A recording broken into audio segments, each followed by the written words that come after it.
Ya sekarang Disneyland memang dikunjungi oleh orang seluruh dunia. Tapi dulu kan tidak seperti itu. Apa yang terjadi ketika dia mau ngebikin itu? Waktu itu dia datang ke Tanah Lapang, bukan Tanah Lapang yang cuma Tanah Lapang seperti itu aja. Tapi dia membawa temannya pergi ke rawa-rawa, banyak nyamuk, panas, pengap, keringetan gitu ya.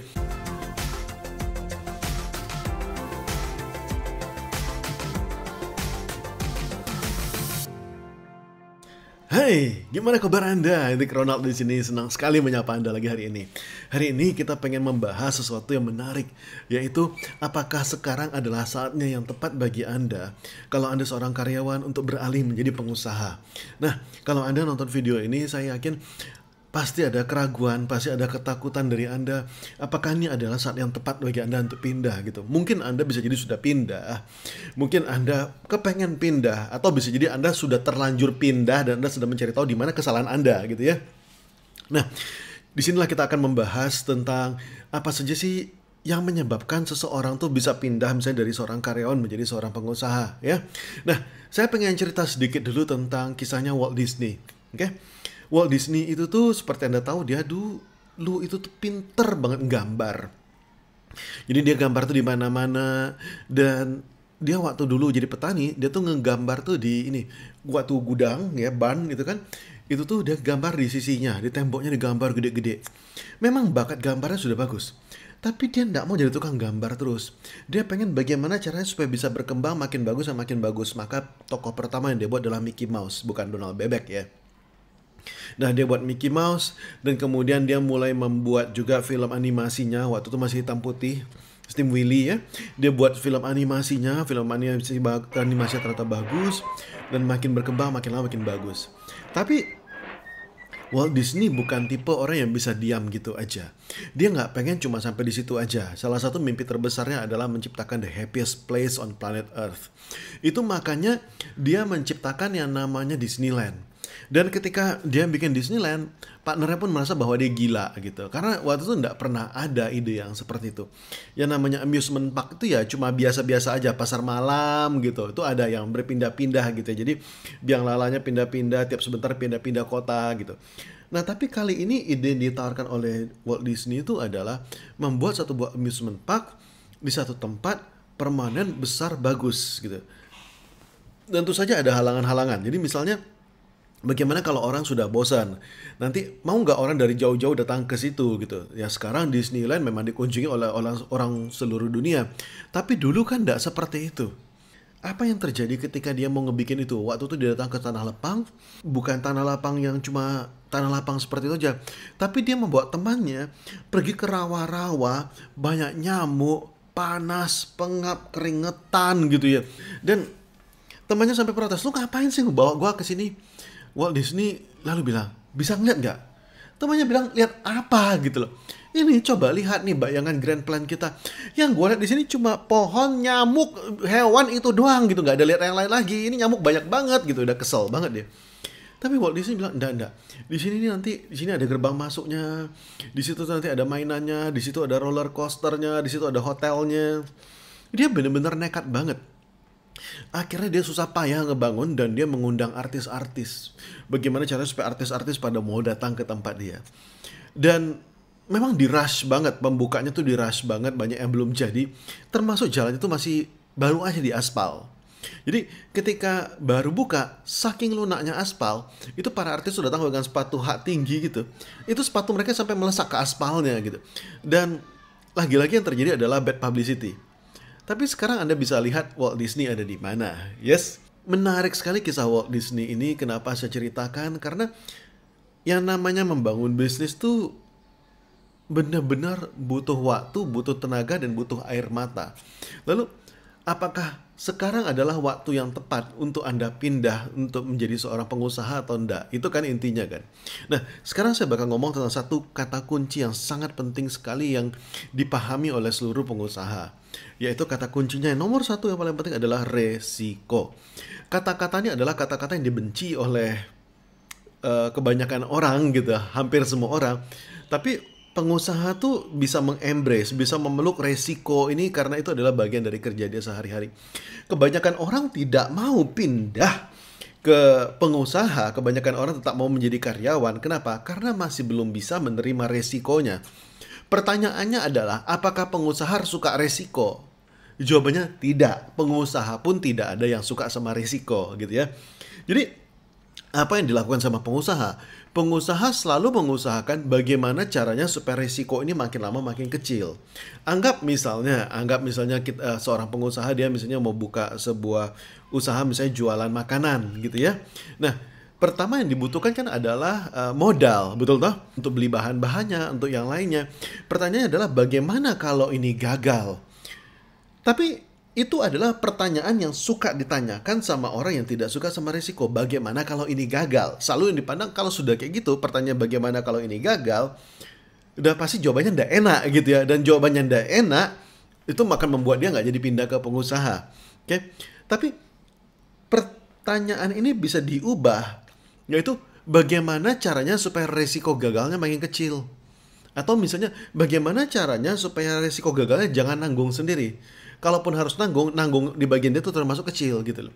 Nah, bagaimana cara memperkecil resiko? Itu adalah pertanyaan yang jauh lebih bagus. Bukan bagaimana kalau gagal, tapi bagaimana caranya memperkecil resiko gagal. Itu jauh lebih bagus.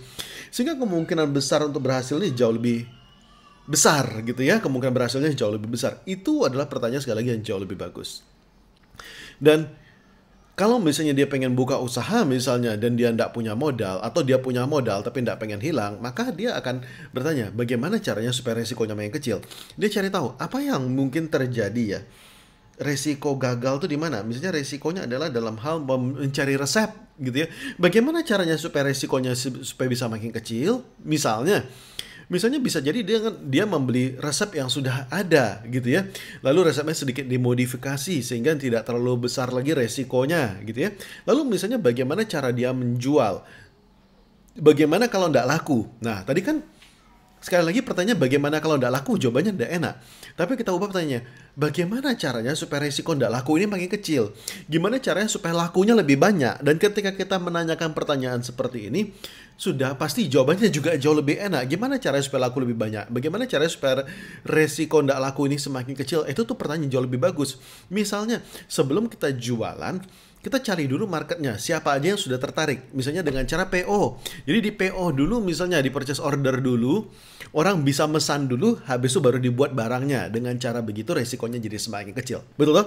Jadi hidup dari seorang pengusaha sekali lagi sangat erat dengan kata-kata resiko. Ketika tidak bisa nerima resiko, ini susah. Maka sekali lagi jangan tanyakan bagaimana kalau gagal, bagaimana kalau tidak laku, bagaimana kalau makanannya tidak rusak, dan lain. Tapi bagaimana caranya supaya itu semua terjadi resikonya semakin kecil gitu ya. Itu adalah pertanyaan yang mungkin bisa membantu Anda untuk pindah menjadi seorang pengusaha. Sehingga Anda bisa lebih baik.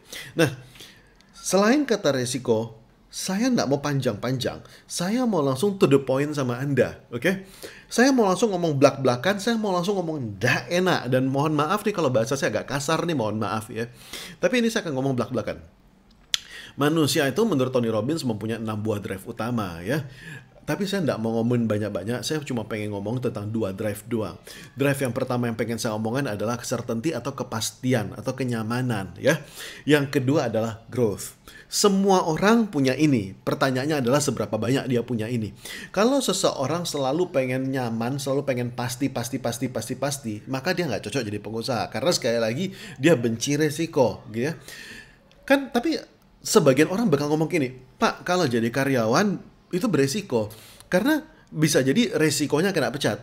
Atau bisa jadi resikonya dia cuma nyaman misalnya sampai umur 40-50 tahun. Habis itu di umur 60 tahun ke atas setelah dia pensiun, itu dia nggak punya pemasukan lagi gitu.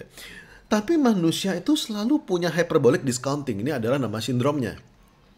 Hyperbolic discounting itu seperti apa? Gini, kalau misalnya Anda sekarang dikasih duit gitu ya, Anda pilih mana? Duit 1 juta sekarang juga dapatnya, langsung ambil cash 1 juta, atau dapatnya 2 juta tapi bulan depan. Oke? Kebanyakan orang bakal milih mending 1 juta sekarang deh, yang pasti-pasti aja deh.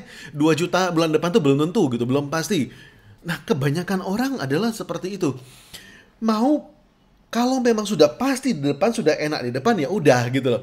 Nah, inilah yang terjadi pada kebanyakan orang yang bekerja sebagai karyawan. Apakah karyawan itu salah? Enggak gitu. Sekali lagi enggak ada yang salah gitu ya. Ini adalah pilihan hidup ya. Enggak ada yang lebih baik, namanya pengusaha lebih baik, karyawan lebih baik. Enggak ada. Saya cuma membantu kalau misalnya Anda dari seorang karyawan, Anda pengen jadi pengusaha, ini adalah hal yang Anda perlu pertimbangkan, oke? Sekali lagi ada dua hal tadi. Yang pertama adalah kenyamanan, oke? Kepastian, kenyamanan, kepastian itu sama gitu ya. Nah, yang satu lagi adalah pertumbuhan. Nah, dua hal ini kenyamanan, kepastian. Satu lagi adalah pertumbuhan, oke? Ini adalah pertumbuhan, oke? Ini biar gampang, ini saya kasih simbol deh, ya. Sebelum kita melanjutkan, sudahkah Anda like dan subscribe video ini? Kalau belum, silahkan like dan subscribe. Ini adalah salah satu bukti bantuan Anda untuk terus mensponsor channel ini dan supaya bisa terus belajar. Ini adalah kepastian, ini adalah pertumbuhan, oke? Kepastian, ini tergantung sekarang sama siapa yang lebih besar. Ketika Anda menjadi seorang karyawan, sudah pasti Anda juga pengen tumbuh, Anda juga pengen lebih hebat, Anda juga pengen lebih baik. Tapi masalahnya kepastiannya lebih tinggi. Ini lebih dulu posisinya, baru si pertumbuhan. Nah, ini yang baik-baik saja ketika Anda menjadi seorang karyawan. Tapi ketika Anda jadi pengusaha, nggak bisa urutannya seperti ini. Ini harus dibalik, oke? Harus pertumbuhannya lebih besar, baru kenyamanannya, baru kepastiannya. Jadi kalau nggak ada pasti-pastinya, nggak ada masalah gitu. Boleh nggak ada kepastian? Boleh gitu, tapi dengan cara memperkecil resiko. Tapi yang harus jauh lebih besar pada itu adalah bagaimana cara tumbuh, gimana caranya supaya bisa lebih baik. Jadi ketika seorang pengusaha gitu ya, seorang yang jiwanya pengusaha, yang harus dia putuskan pertama adalah dia harus memutuskan siapa yang di atas. Apakah kenyamanan, kepastian, atau pertumbuhan? Kalau yang nomor satunya masih yang pasti-pasti aja dulu, ndak tumbuh, ndak apa-apa, jangan jadi pengusaha. Ndak cocok. Pasti gagal. Ini sorry ngomong ya, tapi pasti gagal, ndak cocok. Oke? Kalau misalnya memang mau jadi pengusaha, maka Anda harus putuskan dulu di dalam diri Anda bahwa yang nomor satu paling penting adalah tumbuh dulu. Bagaimana caranya supaya bisa tumbuh dulu, supaya bisa berkembang dulu, habis itu baru mendapatkan kenyamanan. Itu makanya yang namanya pengusaha ketika kerja itu boleh dibilang nggak tahu hari, nggak tahu waktu. Kenyamanan urusan belakangan. Yang namanya nanggung rugi sudah pasti, sudah biasa. Dan kalau misalnya gini ya, seringkali gitu ya, orang yang mempunyai seorang mindset karyawan ketika dia pengen berusaha yang pertama gimana kalau gagal kan. Kalaupun dia nekat pengen berusaha, dia pengen usahanya ini langsung berhasil. Nah, ini yang nggak mungkin. Karena saya ngomong belak-belakan dulu sama Anda, ketika Anda menjadi seorang pengusaha, sudah pasti 100% Anda pasti gagal. Pasti gagal dulu. Dan gagalnya bukan cuma sekali, tapi berkali-kali gitu. Kalau Anda nggak bisa terima resiko bahwa Anda bakal gagal berkali-kali, jangan gitu ya. Nah, ini bukannya saya nakut-nakutin, tapi seperti saya bilang, nomor satu harus pertumbuhan lebih dulu, baru kenyamanan gitu ya. Nggak bisa terbalik. Nah, saya mau cerita sedikit tentang Honda, Soichiro Honda, oke? Dan dia bukan langsung membuat sepeda motor, tapi membuat piston dulu. Dia membuat piston untuk Toyota, dan lagi-lagi pistonnya gagal, ditolak karena tidak sesuai dengan standarisasi. Waktu itu Toyota sudah besar, Honda masih belum ada apa-apanya. Berkali-kali dia gagal. Buat order untuk Toyota, kalau tidak salah 95% lebih itu ditolak semua. Jadi hanya sedikit sekali barangnya yang sesuai dengan standar, yang lainnya tidak sesuai dengan standar. Lagi-lagi gagal toh. Tapi sekali lagi, kita harus sebagai pengusaha harus bisa menerima resiko kegagalan ini. Dan kita tanya, bagaimana caranya supaya yang rugi ini nih, ruginya makin sedikit? Bagaimana caranya supaya resiko gagalnya bisa makin kecil? Gimana caranya supaya bisa lebih baik? Apakah barang ini bisa kita daur ulang? Lagi-lagi ini adalah pengelolaan resiko. Risk management ini adalah darah dari seorang pengusaha. Dan ketika Honda ngebuat pabrik gitu ya, tidak lama kemudian pabriknya terbakar. Dia buat pabrik lagi, tidak lama kemudian terjadi Perang Dunia Kedua. Dan di Perang Dunia Kedua, pabrik itu tuh tidak ada yang bekerja lagi. Kenapa? Karena cowok-cowok diminta semua, cowok-cowok yang sehat diminta semua, yang usia tenaga kerja, diminta semua untuk pergi, untuk berperang. Sehingga yang tinggal cuma ibu-ibu doang. Dan kalau kayak gitu mati toh. Nah, itulah yang namanya pengusaha. kenyamanan lagi-lagi adalah urusan belakangan. Karena kita bisa dengan cepatnya bilang, ya sudahlah kalau kayak gini apa boleh buat, ini sudah Tuhan yang ngomong, kita nggak bisa apa-apa lagi. Maka Honda bilang kalau gitu karyawan saya cewek aja. Tapi kalau cewek kan beresiko. Bagaimana kalau cewek ini ternyata mereka tangannya kejepit, mereka harus angkat barang-barang dan ternyata berat. Maka Honda lagi-lagi mikirkan, bagaimana caranya supaya resiko kecelakaan kerja itu bisa jauh lebih kecil lagi. Nah, disinilah letak bagusnya Honda.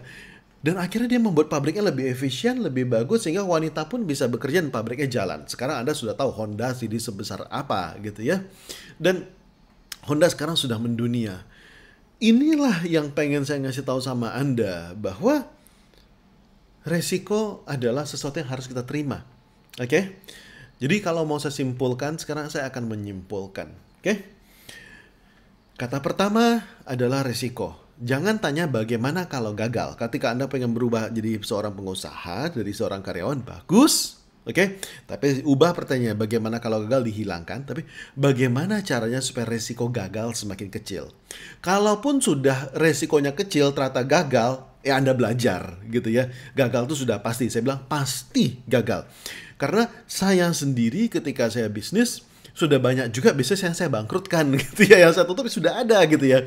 Jadi misalnya dulu saya buka usaha foto, habis itu saya saya juga ngurus hotel, buka tempat makan. Jadi saya buka beberapa usaha dan ternyata gagal, bangkrut gitu ya. Dan sudah beberapa usaha saya lakukan ternyata memang seperti itu. Saya buka training center gitu ya, coba training para trainer-trainer, ternyata tidak berhasil juga. Begitu banyak hal yang kita ubah. Saya coba jualan ramen gitu ya, ternyata tidak selesai juga. Banyak juga ternyata saya bangkrut kan. Nah, lagi balik ke topik gitu ya. Risiko adalah sesuatu yang harus bisa kita terima. Dan ingat tadi ya, ada dua hal yang menjadi pendorong utama, yaitu kenyamanan dan juga adalah pertumbuhan. Mana yang harus di atas? Kalau misalnya Anda pengen tetap menjadi Anda tetap pengen nyaman di atas, pasti di atas dulu. Yang pasti-pasti aja deh Pak, gitu. Itu sudah mantranya seluruh karyawan seluruh dunia itu ya. Yang pasti-pasti aja, maka jadilah karyawan. Dan there is nothing wrong with it, oke? Tapi kalau misalnya Anda sudah bisa damai sama diri sendiri, Anda merasa bahwa Pak, saya tuh tidak mau seperti ini terus-menerus, saya pengen menjadi seorang pengusaha, maka Anda harus damai dulu bahwa harus pertumbuhan di atas, baru kenyamanan. Ya, di situ baru kita bisa tumbuh. Terakhir saya pengen menutup dengan kisah Colonel Sanders dari KFC. Oke? Colonel Sanders ini nih, dulu dia jadi seorang karyawan, dan dia dipecat benar-benar banyak. Dia dipecat terus gitu ya. Sampai akhirnya dia mendapatkan, mungkin dalam hati dia mikir, saya nggak cocok jadi karyawan. Dan dia bisa menerima risiko dipecat itu. Dia merasa, aduh ya sudahlah, dia pecat ya, so what gitu ya. Ini kelihatan orang ini bertumbuh banget gitu ya. Nah, jadi kalau Anda dipecat terus, don't worry ya, bisa jadi itu pertanda Anda lebih cocok jadi seorang pengusaha.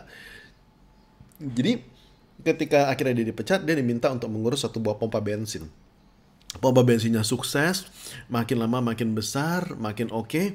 Dan saking besar, saking oke-nya, dia mulai membuat satu buah restoran, tempat makan. Jadi orang datang bisa makan, walaupun cuma untuk 5 orang doang gitu, tapi ya bisa gitu ya. Dan ternyata cukup sukses. Sampai akhirnya ini menjadi satu buah hotel, sampai menjadi besar gitu. Dan sampai orang mau beli, dia nggak mau. Dia ngotot, nggak mau. Dia bilang, ini aku punya pas di samping highway, bagus. Samping jalan tol gitu ya, bagus. Jangan, aku nggak mau jual. Dan ternyata nggak lama kemudian yang terjadi adalah jalan tol diubah. Jalan dipindahkan sehingga nggak ngeliatin tempat dia lagi dan hancur lah. Nggak ada apa-apa lagi gitu ya. Dia terlambat untuk menjualnya. Dan kemudian dia memutuskan lagi untuk bagaimana caranya buat lagi resepnya lebih baik lagi. Jadi dia kan sudah terbiasa buat resep. Tahu salah satu resep yang dia suka adalah membuat ayam goreng. Itu sudah pasti ya, buat ayam goreng KFC. Maka dia membuat resep ayam goreng, dia sudah terbiasa, tapi suatu hari dia mendapatkan orderan untuk 500 orang. Karena ini adalah orang baru yang belum pernah pesan sama sekali. Nah, dia pengen bertumbuh. Sekali lagi saya bilang, dia tumbuhnya di atas, baru kepastian tadi ya. Maka dia bilang, saya coba deh resep baru. Dia coba dengan 11 bumbu rahasia itu. Dan ternyata ayam gorengnya itu enak dan disukai sama orang. Disitulah cikal bakalnya KFC gitu ya. Dan di sini dia terus mengembangkan. Dia ngembangkan, apakah terus langsung sukses? Enggak juga gitu ya. Dan ketika akhirnya dia enggak punya uang, dia sampai harus naik mobil Dia bawa pressure cooker. Dia bawa pressure cooker tuh supaya bumbunya meresap ya. Dia bawa pressure cooker ke seperti presto gitu ya. Dia tawarin sama orang, siapa yang mau, siapa yang mau, siapa yang mau. Saya masakin untuk karyawan kamu deh. Nanti kalau kesuka untuk tamu-tamu kamu gitu. Dia berusaha mengurangi resiko buat orang lain. Dan akhirnya resep ini luar biasa dan menjadi besar, oke? Dan inilah yang kita kenal dengan KFC di zaman sekarang. Yang pengen saya tekankan di sini adalah dia gagal berkali-kali, tapi dia terus bangkit lagi. Setiap kali dia gagal, dia tidak memilih untuk balik ke kenyamanan. Ini kuncinya, penting ya. Ketika dia gagal, pilihannya satu, bertumbuh lagi. Oke? Nah, dia melakukan apa lagi caranya supaya bisa tumbuh? Sama seperti Walt Disney, gimana caranya supaya bisa tumbuh lebih baik? Ketika dia sudah gagal, ketika aspal itu melesak diinjak para artis, gimana caranya supaya bisa lebih baik? Ketika Soichiro Honda, pabriknya diambil semua karyawannya, dia mikir, gimana caranya supaya bisa lebih gampang? Gimana caranya supaya lebih bagus? Jadi ketika mentok ketemu halangan, ketika dia jatuh, jangan balik ke resep kenyamanan, oke? Baliklah ke resep gimana caranya supaya bisa tumbuh.